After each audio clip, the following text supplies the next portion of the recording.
D'après la commission sur le 11 septembre, l'avion qui est apparu à proximité de Washington et qui est allé percuter le Pentagone était le vol American 77, le même avion qui avait disparu des radars aux confins ouest de la Virginie 1 heure plus tôt.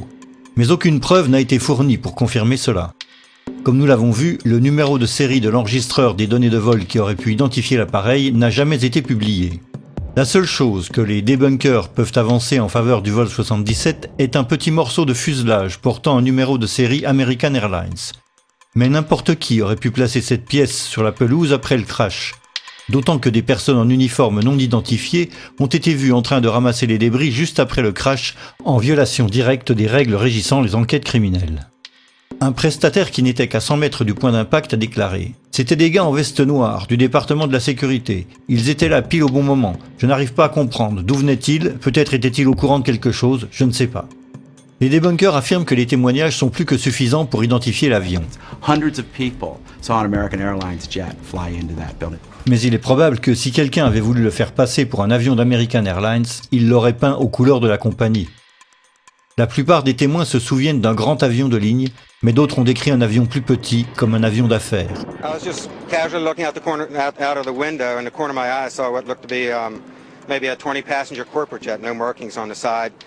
From my office, I was able to see a white jet, like a Gulfstream type commuter jet, I guess. Omar, you say this was a smaller plane, 10 to 15 passengers maybe? No es muy grande. No es muy grande. It's not like too big, it's just...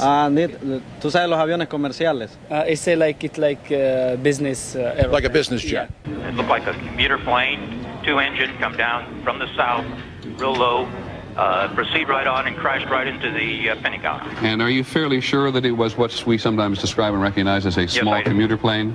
Yes, it was.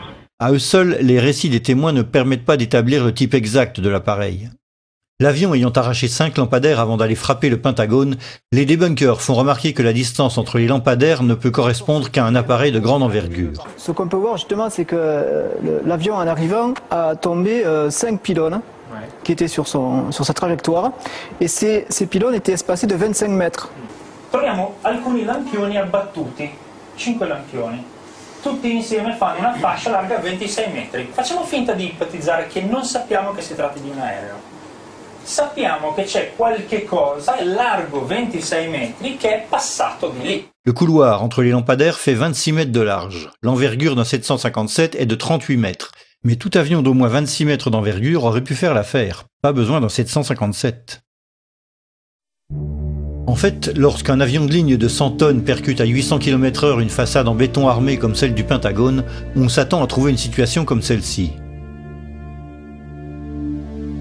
Au contraire, ce qui sauta immédiatement aux yeux, c'est l'absence de débris importants et identifiables, comme ceux que l'on voit d'habitude sur les lieux d'un crash aérien. Bob Pugh fut le premier caméraman à arriver sur le site.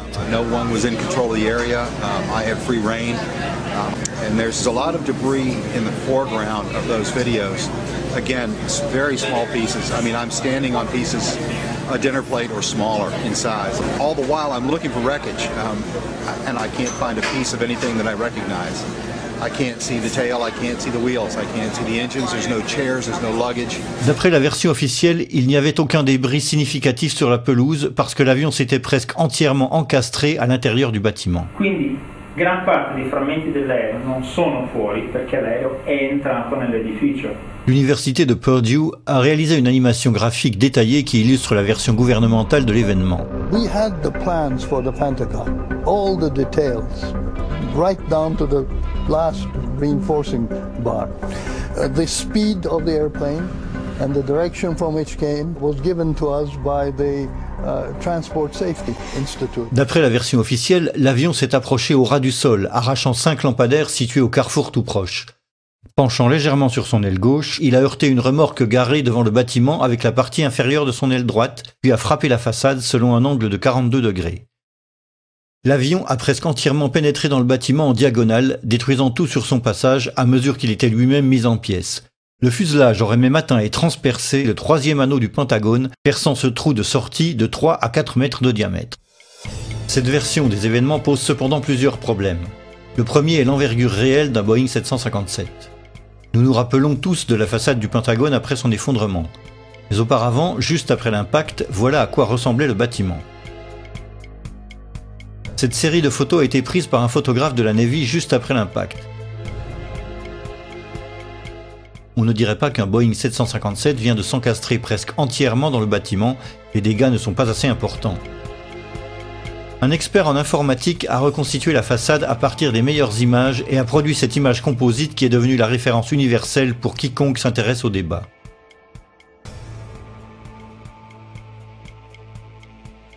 Ce photomontage montre une ouverture pratiquement continue au niveau du sol d'environ 30 mètres de large.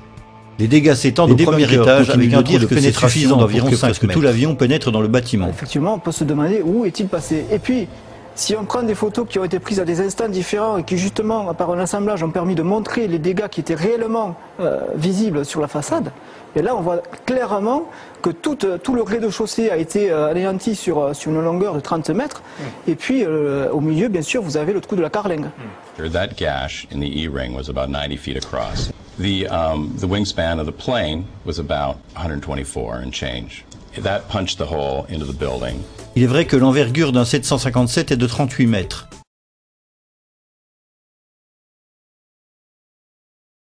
Mais les débunkers oublient l'angle de 42 degrés, ce qui projette sur la façade une envergure de presque 50 mètres, proche du double de l'entaille constatée. Comme le montre cette animation, l'aile gauche aurait dû aussi détruire les deux fenêtres à gauche de l'entaille. Mais toute la partie gauche de la brèche ne semble pas avoir été frappée par une aile se déplaçant à 800 km/h. Les encadrements des fenêtres en bois sont toujours en place et leurs vitres semblent avoir été brisées par l'explosion consécutive et non par l'impact. Le revêtement de la façade s'est détaché, mais les briques derrière semblent pratiquement intactes.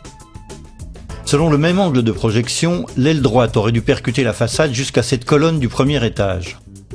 En fait, il y a une entaille en diagonale au premier étage qui pourrait résulter de l'impact de l'aile. Mais cela place une grande partie de l'aile au-dessus de la dalle du premier étage, ce qui signifie que l'aile ne se serait tout simplement pas encastrée dans la façade. Mais alors, où est-elle passée ? Voici le scénario de Popular Mechanics concernant les ailes. The wings did not fully penetrate the facade. In fact, the wings had already been partially sheared off by the time the plane even hit the building. The fuselage mainly made the hole that existed. Conspiracy theorists want to know why it wasn't the width of the full wingspan of the plane, and actually just the simple reason was that the wings came off. Mais où sont-elles passées ? Popular Mechanics ne le dit pas. Un problème similaire se pose pour les stabilisateurs horizontaux de 15 mètres d'envergure. Comme ils sont installés à 1 mètre plus haut que les ailes, ils auraient dû frapper la façade approximativement ici et ici. Mais il n'y a aucune trace visible de leur impact sur la façade, ni aucune pièce de stabilisateur reconnaissable sur la pelouse. Même problème pour la dérive verticale, 8 mètres plus haut que le fuselage. Au moment de l'impact, la queue aurait dû heurter les fenêtres du 3e étage. Au lieu de cela, l'animation de l'université de Purdue montre que la queue rentre entièrement dans le bâtiment comme dans du beurre. Pourtant, la façade située au-dessus du trou de pénétration ne présente aucun dommage significatif et les vitres et les fenêtres alentours ne sont même pas brisées. Pour le stabilisateur et la dérive, Popular Mechanics n'offre que cette explication générale. A plane flying 500 miles an hour, hitting a concrete wall that is extremely reinforced, there's not going to be much left of it. You're not going to see it sitting on the lawn of the Pentagon in 1 or 2 or 3 pieces. Mais il y a un problème. Si les ailes et la queue se sont désintégrées contre la façade, comment le fuselage a-t-il pu transpercer entièrement les 3 anneaux ? Le fuselage est de loin la partie la plus fragile d'un avion, puisqu'il s'agit d'un cylindre vide censé transporter des passagers et leurs bagages. L'expert aéronautique Jacques Roland compare la fragilité du fuselage avec celle des ailes. Jacques Roland, ancien général de l'armée de l'air, est aujourd'hui le meilleur expert en crash aérien auprès des tribunaux. Il n'est pas du tout évident de comprendre qu'effectivement, dès que vous avez un choc à l'avant, l'ensemble s'enfonce à la vitesse de pénétration en fait. Et le premier point dur se trouve ici. Tant que vous n'arrivez pas là, l'avion, c'est du papier. Question. Comment le fuselage, qui est la partie la plus fragile de l'avion, a-t-il pu pénétrer entièrement dans le bâtiment, tandis qu'une partie des ailes et de la queue, pourtant plus solides, sont restées dehors et ont été réduites en miettes ? La disparition pure et simple des moteurs est encore plus mystérieuse. Le 757, qui est censé avoir percuté le Pentagone, était équipé de 2 turboréacteurs Rolls-Royce RB211, chacun fait 2 mètres de diamètre et pèse 3 tonnes. Leur partie centrale est faite de matériaux si solides et si résistants qu'elle est considérée comme pratiquement indestructible.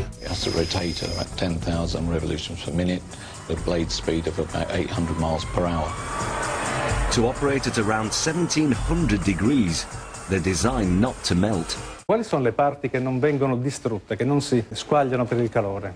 Pezzi del carrello e il cuore dei due motori, che è molto più compatto dalla parte esterna dei motori, ovviamente è fatto in materiali che devono resistere alla temperatura, 2000-2500 gradi, per cui la parte centrale dei due motori è sicuramente sopravvissuta all'impatto. Mais où sont-ils? Dans son animation, l'université de Purdue a choisi d'ignorer le problème. Comme on peut le voir, les réacteurs disparaissent juste avant l'impact. Le débunker Paolo Attivissimo a émis ce qu'il appelle une suggestion prudente. Questo è un motore Rolls Royce RB211, questo è un oggetto trovato davanti al Pentagono. Quando dicevo prima, probabilmente i motori non sono completamente entrati, questo oggetto è di forma compatibile. Faccio il prudente, dico semplicemente che è di forma compatibile. Mais ce rotor peut provenir de n'importe quel moteur. Il existe une autre photo d'un disque similaire ou du même mais sous un angle différent. Et puis, il y a cette partie de moteur retrouvée à l'intérieur du bâtiment.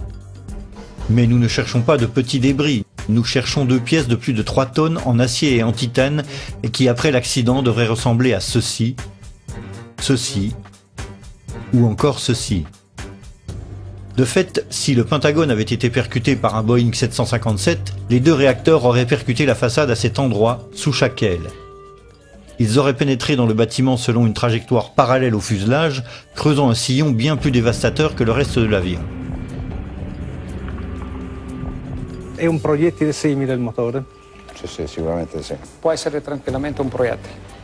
Lanciato quello a 800 km/h, la struttura viaggia e non si ferma a un minimo ostacolo. Pourtant, on ne retrouve aucun moteur près du trou de sortie, ni aucun trou pouvant avoir été causé par ces réacteurs. Question. Pouvez-vous expliquer ce qui est arrivé aux parties centrales des deux réacteurs constitués de matériaux pratiquement indestructibles? Enfin, une chose encore plus mystérieuse, le trou de sortie. Officiellement, c'est le fuselage de l'avion qui a percé ce trou dans le deuxième mur du troisième anneau, appelé l'anneau C. Le 15 septembre 2001, le directeur du programme de rénovation du Pentagone a déclaré « L'avion a traversé les anneaux E, D et C. Le nez a endommagé le mur intérieur jusqu'à l'allée AE.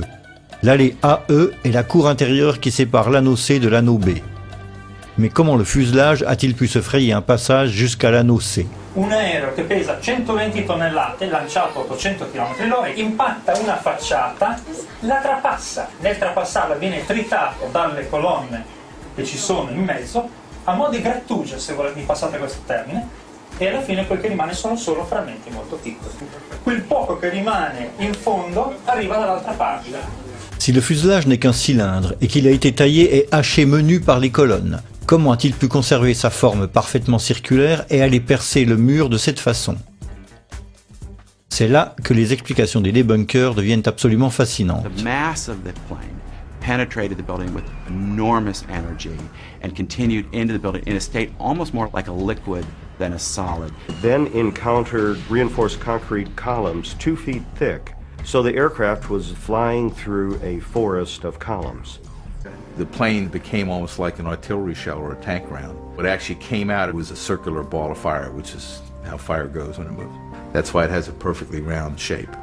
By this time, there was an avalanche of debris that was moving as a single mass, much as in an avalanche of snow. Qu'il se soit transformé en masse liquide, en boule de feu ou en avalanche de neige, toutes ces explications sont purement et simplement contredites par le rapport de 2003 rédigé par l'Association américaine des ingénieurs en génie civil et intitulé Pentagon Building Performance Report.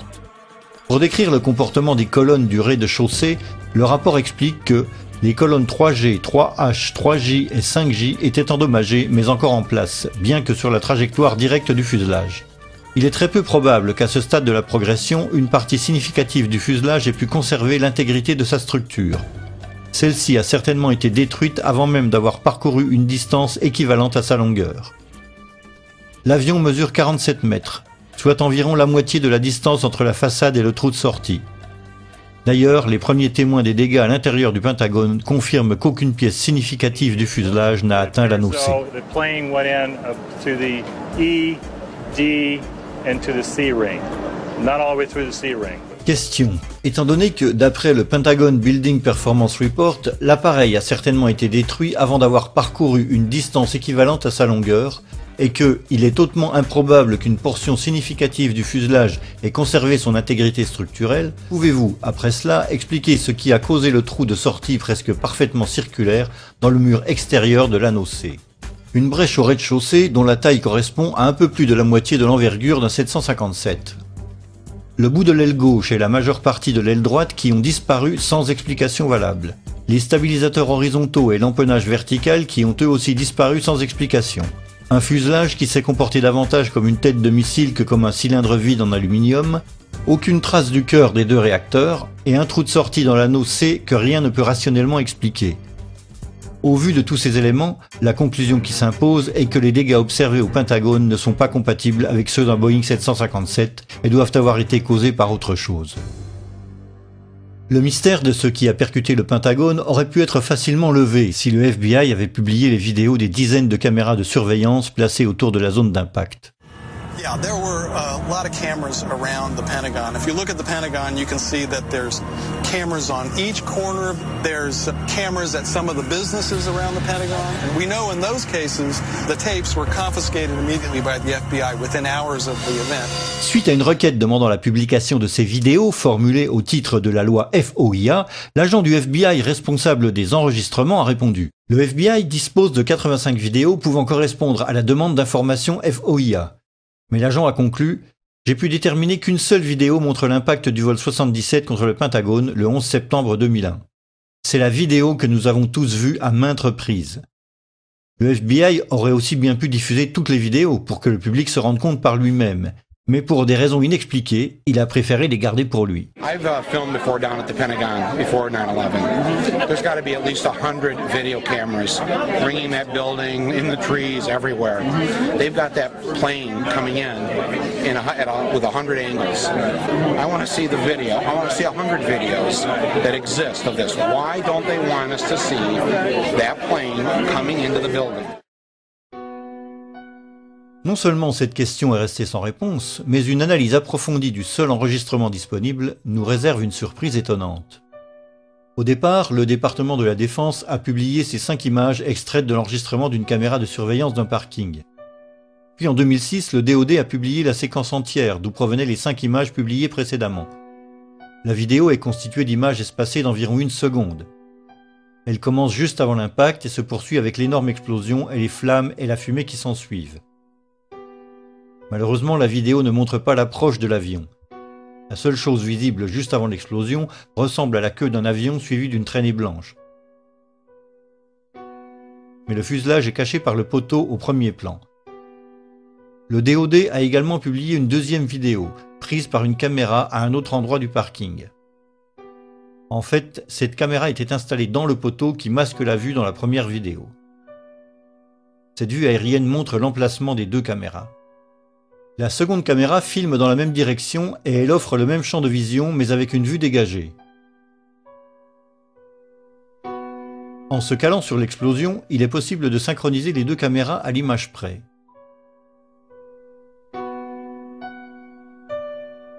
Si l'on synchronise les 2 ensembles d'images, on remarque que la seconde vidéo débute plus tôt que la première et que la première dure plus longtemps.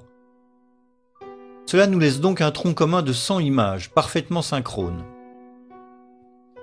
À partir du moment où la voiture de police repart, l'action se déroule de façon absolument identique, à la fois avant et après l'explosion.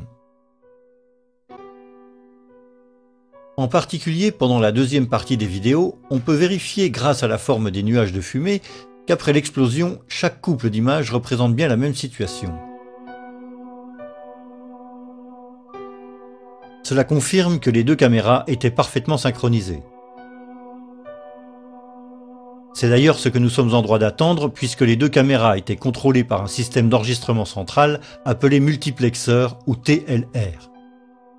Il y a cependant une image dans chaque vidéo où la scène diffère complètement, et il se trouve qu'il s'agit précisément de l'image où l'avion passe juste au-dessus de la pelouse. C'est l'image 23 dans le décompte commun à chaque vidéo. Alors que la première vidéo montre la queue et la traînée blanche, nous pourrions espérer que la seconde caméra, placée dans le poteau de béton, montre le fuselage entier de l'avion dans la même position. Mais ce n'est pas le cas. Dans l'image correspondante, la caméra 2 ne montre que la pointe de l'avion qui rentre à peine dans le champ par le coin en bas à droite. Mais alors, comment le nez de l'avion peut-il se retrouver derrière la queue au même instant? Le système de synchronisation ne tolère qu'un trentième de seconde de décalage ou marge d'erreur entre les deux caméras. Étant donné que l'avion parcourt 230 mètres à la seconde, ce décalage maximal entre les deux caméras porte sur 7,50 m tout au plus. Or, la longueur d'un Boeing 757 est de 47 mètres. Même en tenant compte de l'effet de perspective dû à la trajectoire en diagonale, c'est très insuffisant pour expliquer l'écart énorme entre les deux images. D'autant qu'après cette image, les vidéos retrouvent une synchronisation parfaite jusqu'à la fin de la séquence. Pourquoi ces images vitales, et seulement celles-ci, diffèrent-elles autant d'une caméra à l'autre? Cette question a laissé perplexes les chercheurs et les experts en informatique. Le même chercheur qui avait réalisé le fameux photomontage de la façade du Pentagone a également conduit une analyse technique approfondie des deux enregistrements publiés par le DoD. Après avoir confirmé que les deux caméras étaient bien synchronisées par le même système de multiplexage, cet expert a compilé une table de comparaison des contenus image par image. Comme vous pouvez le constater, l'image 23 est la seule à présenter les différences flagrantes d'une caméra à l'autre. L'expert a analysé chacune des deux images avec des outils informatiques sophistiqués et a obtenu des résultats plutôt surprenants. Par une série de soustractions booléennes des deux images, il a découvert qu'une petite partie des images était identique. Ce qui est identifié comme le nez de l'avion pris par la caméra 2 est aussi présent dans la traînée blanche prise par la caméra 1. En fait, c'est comme si quelqu'un avait retouché cette partie de l'image par un copier-coller afin de recouvrir l'avion et avait gardé la traînée de fumée pour la faire ressembler au nez de l'avion qui entre tout juste dans le champ de l'image. Question.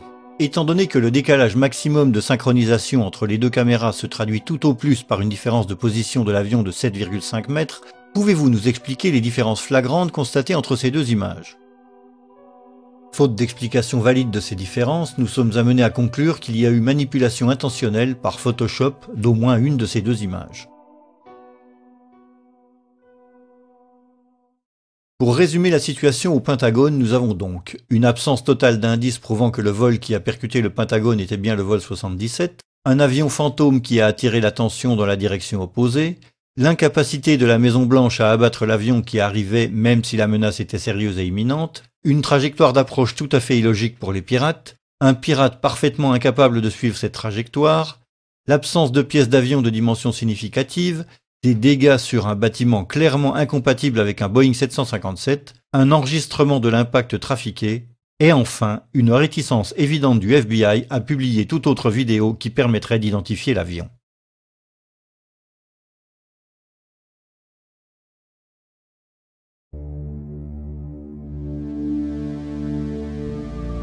Toute la problématique du vol 93 peut se résumer à une seule question. Si vous étiez passé par là et que quelqu'un vous ait dit qu'un Boeing 757 venait juste de s'écraser à cet endroit et que le trou dans le sol avait absorbé les 100 tonnes de l'avion, l'auriez-vous cru ou pas? C'est la situation déconcertante dans laquelle se sont retrouvés les habitants de Shanksville en arrivant sur place. I mean, you know, the only thing I could tell, you know, I get out, you know, like I said, I heard this thing, you know, I felt the explosion, saw the fireball, and I get up there and I'm thinking, where is it, you know? Just debris, pieces, small pieces of debris, and you know, the trees were singed and burning, it was just smoldering. Nothing. It was just little pieces. There was nothing to actually, like a door or a window or anything. You couldn't really, it was just little pieces of shrapnel everywhere. What's that right there? Over in here. Les journalistes télé ont eux aussi été stupéfaits quand on leur a dit qu'un avion venait de s'écraser à cet endroit. You know, at first I wasn't even sure that this was, that these were pieces of the plane. They're so small, and it's indistinguishable. You can't tell whether it's a piece of the fuselage or a piece of the seats. You don't know what it is. Chris Kanicki. He's a photographer. He was back there just a couple of minutes ago, and Chris, I've seen the pictures. It looks like there's nothing there except for a hole in the ground. Basically, that's right. From where we could see, there wasn't much left. Any large pieces of debris at all? No, there was nothing that you could distinguish that a plane had crashed there. It's really all you see is a large crater in the ground and just tiny, tiny bits of debris. Alert also went out to Somerset County Coroner Wallace Miller. He hurried to the scene, an abandoned strip mine. When he arrived, he couldn't believe his eyes. It looked like someone had gouged about a 10-foot wide, 10-foot deep trough through the strip mine area. But when you looked in, it was just covered with dirt. There was nothing there that you could really say it was an airplane. Dennis Roddy était rédacteur en chef de la Gazette de Pittsburgh. Airplane debris? Nothing I could identify. Mais le plus étonné de tous fut peut-être Ernie Stull, le maire de Shanksville. Ja, mein Schwager und ein guter Freund von mir waren die Ersten hier. Sie haben in Shanksville an einer Straßenecke gestanden und sich unterhalten. Ihr Wagen stand gleich in der Nähe und so waren sie die Ersten hier. Dann kam erst die Feuerwehr.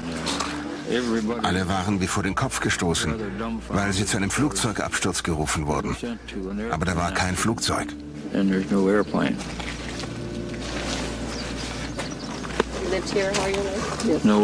Flugzeug. Sie wurden hier zu der Unfallstelle geschickt und da war kein Flugzeug? Nein, da war nichts. Nur dieses Loch. Das ist es, was Sie sahen. Ich dachte immer, das sei die Absturzstelle. Das ist sie, aber da ist nichts zu sehen. Le FBI affirme que l'avion a été littéralement enseveli dans ce trou. Une grande partie de l'avion et de son contenu ont été retrouvés sous la terre meuble, peut-on lire sur le site du FBI. Les experts ont retrouvé l'enregistreur des données de vol à 3,50 m sous terre et celui des conversations du cockpit à 7,50 m. Les deux enregistreurs de vol étant placés vers la queue de l'appareil, nous sommes donc en droit de conclure que le cockpit et pratiquement tout le fuselage avec les sièges et les corps des passagers et leurs bagages ont eux aussi été ensevelis profondément. Les seuls que cette explication ne dérange pas sont les debunkers. We have this idea that when planes crash, they crack in half and there's this dramatic burned wreckage. That's what happens when planes crash at very low speeds, usually on approach or takeoff from an airport. This plane was flying straight down. It was approaching the speed of sound. It would have if it had gone much farther. And it penetrated into soft ground with incredible velocity. Ma qui la caduta è stata diversa, l'aereo era quasi verticale quando si è schiantato a una velocità altissima, l'aereo si schiaccia quasi nel terreno, produce un cratere piccolo e quello che rimane va a finire quasi tutto nel terreno. Tout d'abord, il est faux de dire que l'avion a percuté le sol presque à la verticale. D'après la trajectoire établie par le NTSB, le Boeing 757 a heurté le sol selon un angle de 45 degrés. Ce fait à lui seul ôte le caractère exceptionnel que les debunkers prêtent à ce crash. Mais même si l'avion était vraiment tombé à la verticale, comment le trou aurait-il pu se refermer sur lui-même avant même l'arrivée des premiers secours? Ce n'est pas de la boue, c'est vraiment un sol ferme, comme dans votre jardin. Lorsqu'un avion s'écrase et creuse un cratère, celui-ci reste ouvert et bien visible lorsqu'on le survole. Voici par exemple le cratère causé par le vol Pan Am 103 qui s'est écrasé en 1988 en Écosse à Lockerbie. Il est vrai que le 747 de Lockerbie est plus grand qu'un 757. Mais c'est vrai aussi que le vol Pan Am s'est disloqué à la suite d'une explosion en plein vol et que seule une partie de l'avion a creusé ce cratère bien visible sur les photos. Comparons à présent la taille du cratère de Lockerbie, où pouvaient tenir plusieurs maisons, avec celle de Shanksville, large de seulement quelques mètres. Voici la taille d'un être humain à côté du cratère de Lockerbie. Et voici la même comparaison à côté du cratère de Shanksville. Ici, des personnes au bord du cratère de Lockerbie, et là, au bord de celui de Shanksville, juste après l'accident. Comparez la taille d'une voiture avec le cratère de Lockerbie, et la taille d'une camionnette avec celui de Shanksville. Ceci est le plus gros morceau du Boeing 747 de la Pan Am retrouvé à Lockerbie. Il s'agit de la moitié de l'avant du fuselage, il y a même une partie du cockpit. Et là, le plus gros débris récupéré à Shanksville. Un morceau de fuselage ne comportant que 2 hublots, sur une photo publiée 5 ans après. Voici l'un des moteurs du Boeing 747 du vol Pan Am 103, qui s'est écrasé près de Lockerbie. Et là, d'après les autorités, un moteur de Boeing 757 du vol UA-93, tel qu'il a été récupéré au fond du cratère de Shanksville. Voici des photos de crash d'avion. La queue est presque toujours intacte, ce qui n'est pas étonnant. C'est la dernière partie de l'avion à entrer en collision avec le terrain, une fois que la plus grande partie de l'énergie cinétique s'est dissipée dans le sol. Ceci est la trace que le vol 93 est censé avoir laissée avec son empennage avant de disparaître entièrement. Et là, les morceaux d'ailes tels qu'on les retrouve normalement sur le site d'un crash aérien. Ces traces sont celles qu'auraient laissées les ailes à Shanksville avant de disparaître corps et biens avec tout le reste. Ceci est le centre du cratère censé avoir avalé presque tout le fuselage. Mais c'est là que l'histoire officielle de ce crash devient absolument fascinante. Après 2 semaines, le FBI a déclaré que 95% de l'avion avait été récupéré. Un Boeing 757 pèse environ 100 tonnes. Une voiture pèse environ 1,5 tonne. Autrement dit, le FBI affirme que l'équivalent de 60 à 70 voitures a été extrait de ce cratère. Question. Pouvez-vous expliquer comment un avion de 100 tonnes peut avoir fini sa course presque entièrement enterré au fond d'un cratère qui s'est refermé sur lui-même avant l'arrivée des premiers secours? Mais admettons que 95% de l'épave a été récupérée. Où sont tous ces morceaux? Et pourquoi ne sommes-nous pas autorisés à les voir? Lorsque des accidents controversés surviennent, tous les efforts sont faits pour récupérer le plus de pièces possible. Par exemple, voici l'assemblage des restes du Boeing 747 de Lockerbie reconstitué dans un hangar. Et ici, les débris du Boeing 747 du vol TWA-800 qui s'est abîmé en mer près de Long Island en juillet 1996. Et là, les débris du DC-9 du vol Itavia 870 qui s'est écrasé dans des circonstances non élucidées près d'Ustica en 1980. Pourquoi n'a-t-on pas fait la même chose pour le vol UA-93 ? Au vu de la controverse sur l'absence de débris et des rumeurs qui disent que le UA-93 aurait été abattu en vol, c'était pourtant la meilleure façon de faire taire les théories du complot. Au lieu de cela, on nous demande de croire que les pièces ont été mises sous scellé par le FBI, alors que personne n'a été autorisé à les voir. En l'état actuel de nos connaissances, le vol 93 pourrait tout aussi bien ne jamais s'être écrasé près de Shanksville. Les défenseurs de la version officielle doivent aussi faire face à un autre fait inhabituel. Normalement, lorsqu'un avion s'écrase, il dégage un épais nuage de fumée noire et continue de brûler jusqu'à ce que tout le fuel soit consumé. Mais à la place de ce nuage noir, voici ce que les habitants de Shanksville ont pu voir. Das ist das, was wir gesehen haben. Sieht fast aus wie ein Pilz. Cela ressemblait à un champignon, a-t-il déclaré. Mais sous le nuage, aucune épaisse fumée noire ne s'est élevée dans le ciel.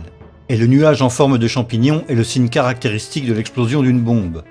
Le journaliste déjà rencontré précédemment a lui aussi remarqué l'absence d'odeur de fuel brûlé, remplacée par une odeur de terre brûlée. Of the scorched earth.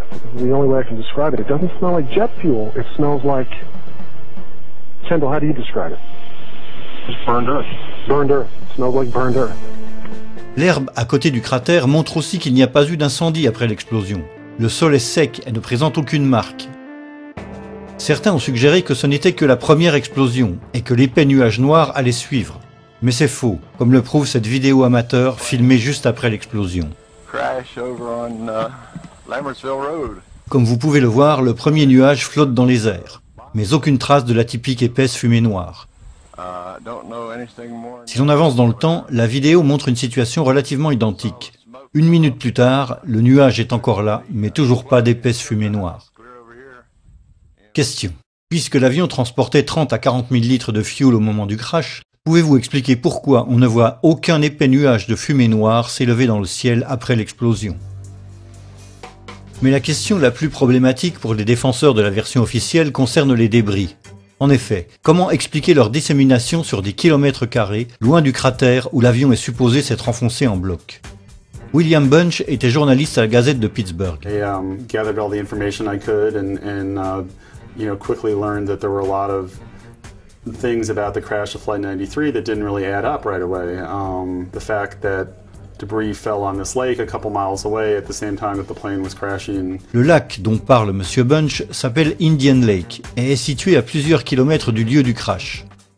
D'après les debunkers, il y a une explication à tout cela. Perché quello che le dice di pezzi trovati chissà dove, sono arrivati a Indian Lake, che è a 1600 metri di distanza.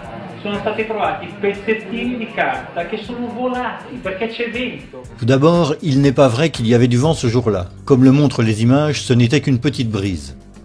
Et comme nous l'avons vu, le nuage de l'explosion est resté pratiquement au même endroit pendant plus d'1 minute. Ensuite, les objets retrouvés ne sont pas des feuilles de papier. Dans le journal La Tribune de Pittsburgh, on pouvait lire que, dès le lendemain matin mercredi, des débris sont venus s'échouer sur les rives du lac à la marina. Monsieur Flegel dit même avoir reconnu un morceau d'os d'une côte parmi des morceaux de siège, des pièces en plastique fondu et des chèques.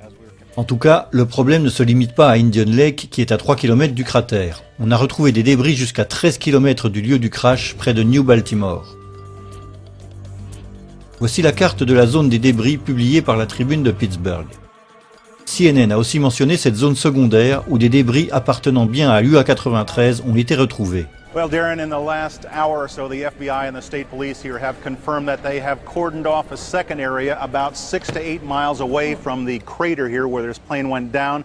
This is apparently another debris site, which raises a number of questions. Why would debris from the plane, and they identified it specifically as being from this plane, why would debris be located 6 miles away? Could it have blown that far away? Seems highly unlikely. And as to whether it broke up on the way, we don't know that. FBI is being very tight-lipped about that. But again, it leads to that possibility. It certainly leads to a number of questions. Question. Puisque l'avion est supposé avoir heurté le sol d'un seul bloc, pouvez-vous expliquer comment des débris ont pu être retrouvés jusqu'à 13 km du cratère alors qu'il n'y avait qu'une légère brise ce jour-là? L'étendue du champ de débris n'est pas le seul élément indiquant que l'avion a été abattu. D'autres indices confirment cette hypothèse. Standing there watching on TV and the lights flickered in the building. About that time we heard the engines roar and we took off out of the building. As we were coming out from the office out through the building, the ground shook and we heard big boom. Looked over and saw the big ball fire. Flegel a déclaré à d'autres personnes que la lumière avait vacillé. I was in Atlanta and I was sitting there talking to another guy and I was explaining to him about whenever we were standing in the office and the lights flickered and everything. And as soon as he heard me say that, he immediately stopped me and he said, well, I'm retired from the Air Force. He said, that plane was shot down. And I said, why? And he said, because whenever the lights flickered, they zapped the radar frequency on everything before they shoot. Le maire d'Indian Lake se souvient lui aussi d'une coupure de courant juste avant le crash. Our power had gone off and then we felt a tremor. It sounded like a missile came across our house. I mean, they were going that fast. Le maire de Shanksville, Ernie Stull, a fait une déclaration intéressante. Je connais 2 personnes, je ne dirai pas leur nom, qui ont entendu un missile, a-t-il dit. Ces 2 personnes vivent près du lieu du crash. L'un d'eux a fait le Vietnam et dit qu'il connaît le son d'un missile. Et ce jour-là, il en a entendu un. Mais qui pourrait avoir abattu cet avion? À ce jour, aucun témoin n'a vu des avions de chasse dans la zone du vol 93 au moment du crash. Pourtant, certains témoins ont vu un petit avion blanc non identifié passer au-dessus de la zone de crash juste avant la catastrophe. I was just driving along here, it was a beautiful day, had my window open, had the stereo on, and when I got up here almost to the stop sign, this small white plane, at the time, that's what I thought it was, went over top of me. It was so smooth, and it just glided right over me, just like that. And then I ducked, and when I looked up again, then it just banked to the right and went over and went down behind those trees. Something caught my eye, and here was a white plane, and it was coming from the crash site area. Les débunkers persistent à dire que cet avion blanc n'était qu'un avion d'affaires envoyé sur place par les contrôleurs aériens pour qu'ils jettent un œil sur la zone où le vol UA-93 avait disparu de leur radar. There was in fact a little white jet that was seen in the area after Flight 93 crashed. A number of witnesses saw it. It was a little Dassault Falcon corporate jet that was flying to a nearby airport. And what happened is once air traffic control knew they had lost Flight 93, they asked the nearest aircraft to go over the area and actually radio back exact coordinates for the crash site. No. Mais Susan McIlvaine se souvient avoir vu cet avion avant et non après le crash. About 11:30 that night, the FBI came, wanted to talk to me. They kept asking me how big the plane was. I said the plane, it was small, wasn't much bigger than my van that I saw, and that it went over top of me. And I said, you want to make sure maybe it was ours and not somebody else's. And then that's when he did seem to get a little nicer. Told me that it was a white Learjet, someone was taking pictures. I said, before the crash? And he says, well, we gotta go. John Flegel a lui aussi vu cet avion. Il est arrivé sur place à peine 1 minute après le crash. L'avion d'affaires envoyé par les contrôleurs aériens n'avait donc pas eu le temps matériel de venir survoler la zone, puisque le mystérieux avion s'éloignait déjà et disparaissait dans le ciel bleu.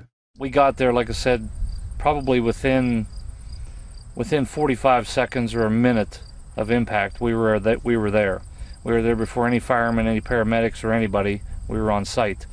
When we got there was a plane flying up above, and he was smart. He flew straight for the sun, so you couldn't look at it and see exactly what type of plane or if it was a fighter or what it was. But we caught a glimpse of it, and as he was swinging, he was basically traveling in the same direction as the plane. Si l'avion a été abattu, se pose alors une question de taille. Que penser du geste héroïque des passagers qui ont, du moins officiellement, forcé l'avion à s'écraser pour sauver les vies de leurs concitoyens? En vérité, ce geste héroïque des passagers a été réfuté par la commission du 11 septembre elle-même. Ce sont les pirates et non les passagers qui auraient délibérément choisi de faire s'écraser l'appareil à Shanksville. Jamais les passagers ne sont parvenus à pénétrer dans le cockpit. Dans le rapport final, nous pouvons lire « À 9h57, les passagers donnèrent l'assaut. Mais d'après la commission, les passagers furent incapables de pénétrer dans le cockpit pendant plus de 5 minutes. » Au bout d'un moment, alors que l'assaut continuait, Jarrah a demandé « Alors ça y est, on en finit ?» Un pirate a répondu « Non, pas encore. Quand ils entreront, on en finira. » Il faut préciser que ce dialogue est censé provenir de l'enregistreur de conversation du vol 93. Mais le véritable enregistrement, comme nous l'avons déjà mentionné, n'a jamais été rendu public.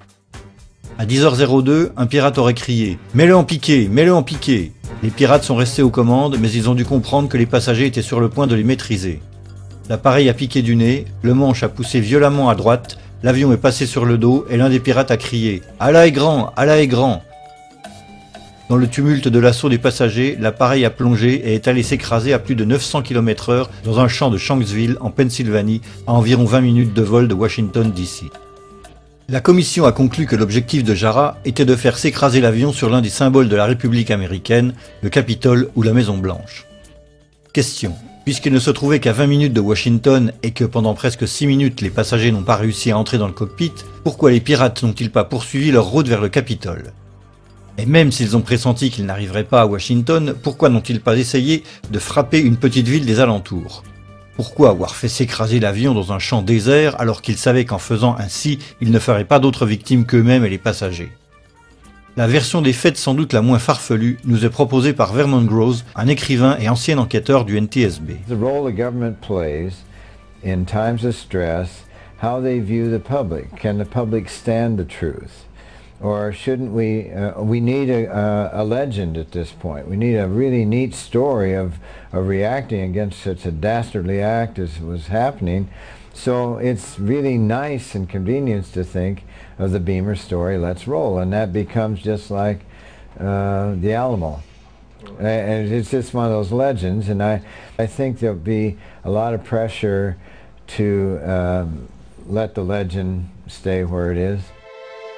En résumé, pour le vol 93, nous avons l'absence totale de preuves de l'embarquement des terroristes à bord, ainsi que de leur présence dans le cockpit. Un soi-disant pirate parfaitement incapable de piloter ce Boeing 757 de la façon observée, un faux détournement qui a détourné l'attention du vrai, l'absence totale de preuves que le vol 93 s'est réellement écrasé dans un champ près de Shanksville, un vaste champ de débris qui contredit la version officielle du crash et suggère plutôt que l'avion a explosé en vol, un petit avion d'affaires blanc qui s'éloigne du lieu du crash juste après celui-ci, sans oublier les passagers qui ont appelé depuis leur portable et qui ne pouvaient pas être dans l'avion au moment de ces appels. Tout cela nous oblige à envisager l'hypothèse d'une révolte fictive, une mise en scène destinée à créer un mythe, une légende.